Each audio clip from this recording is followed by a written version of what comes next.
Hey there, creepy peeps, and welcome back to my channel. Today we are going to be talking about the movie BRAID. Really quick though, before I get into anything else, I want to give a huge shout out to a new patron who just joined this past weekend, a weekend ago. Mel has joined the creepy patron peeps, so welcome. Thank you for your support. If you want to find out the perks to being a creepy patron peep yourself, you can find that link in the description box. It's always in the description box if you ever feel the need to check it out. Anyway, so on to the movie review. So written and directed by Mitzi Perrone, BRAID follows two drug dealers on the run who seek refuge in their childhood friend's mansion. But the girls have to play along with their friend's mentally unstable and dangerous game in order to stay there. So what even is this movie? Like for a feature debut, like a feature film debut, Perrone kicks all sorts of ass behind the camera, seriously. Like if I had been shown this movie with absolutely no information and no context at all, my immediate reaction after the film ended would be, okay, what else have they directed? Like, I need to watch more of their movies. That's what it feels like. It doesn't feel like a feature debut. It feels like a director who's made at least a couple of other feature-length films. It really packs a punch, especially visually, which I feel like is a lot of what people are talking about with this movie, because it's like, it's very much like fever dream, drug trip type movie, like in the way it's edited and the way it looks. There's a pretty iconic moment in the film where our two main characters, Petula and Tilda, get really high, and the film reflects that, and it's very neon and like as you would imagine. Like I don't want to like, I mean, I'm sure I'm showing clips in front of my face right now, but it is gorgeous to behold. Like, I'll just say, you can't look away from the screen during this sequence because it's just so beautiful for a drug trip, you know. And it's definitely a movie that warrants multiple viewings, not just because of the crazy plot, but just because of how like good it looks. And like in terms of the plot, like it definitely plays out like a dream, kind of towards like maybe like the last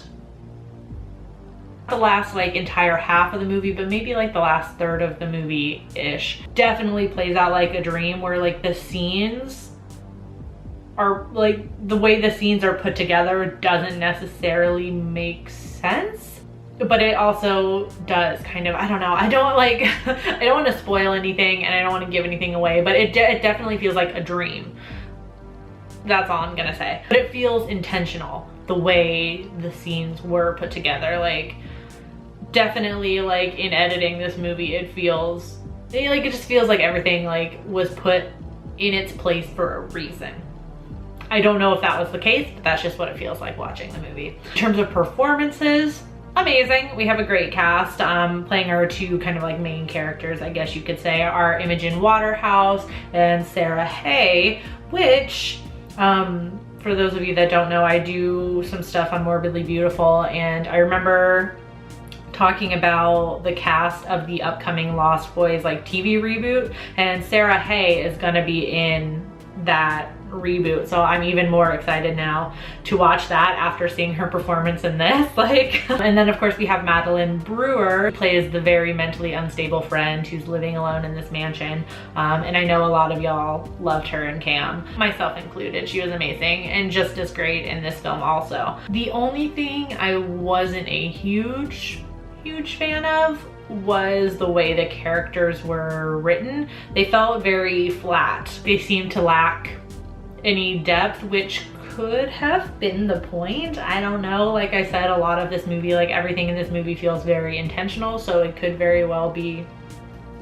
the point. But for those of you that have been around this channel for a while, you know I crave that character connection, so I struggled a little bit because I couldn't really connect to any of the characters. So this is definitely one that you don't want to sleep on. Like, I highly suggest you checking this out. In terms of rating, I'm feeling a 3.5 out of 5. I think I'm gonna stick with that for now, but I'm definitely gonna end up rewatching and rewatching this movie throughout the year, I can tell. So I mean, I've placed it in my 2019 ranking So far, it's only March though, so I imagine that movie is gonna move around a little bit.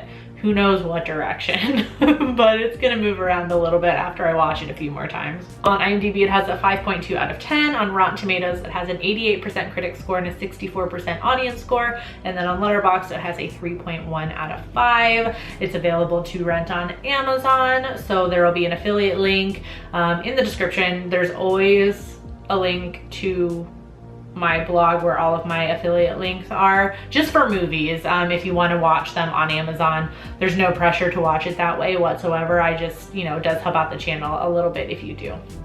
Anyways, so that's all I have for you guys today. If you've already seen Braid, let me know in the comment section down below what you thought about it. One of my HorrorTube friends, one of my ghouls, Girly Gore, actually interviewed the director, the writer-director. So I'm gonna leave a link to her video in the description because it was really great, really awesome. Definitely check that out if you're at all interested. And if you've already seen Braid, let me know in the comment section down below what you thought about it. I do hope you enjoyed this video. If you did, please give it a thumbs up. Subscribe if you're new here and become a Creepy Peep today. I post videos Monday, Wednesday, Friday. You can ring that notification bell down there to be notified every time I post a video, even though it like never works ever. Thank you so much for watching, and until next time, stay strange. Bye. This video is brought to you by all these lovely creepy patron peeps that you see listed on the left-hand side of the screen. If you want to find out the perks to being a creepy patron peep, you can follow that link that is in the description of this video. No pressure, but it's there if you want to check it out. Thanks for watching. Bye!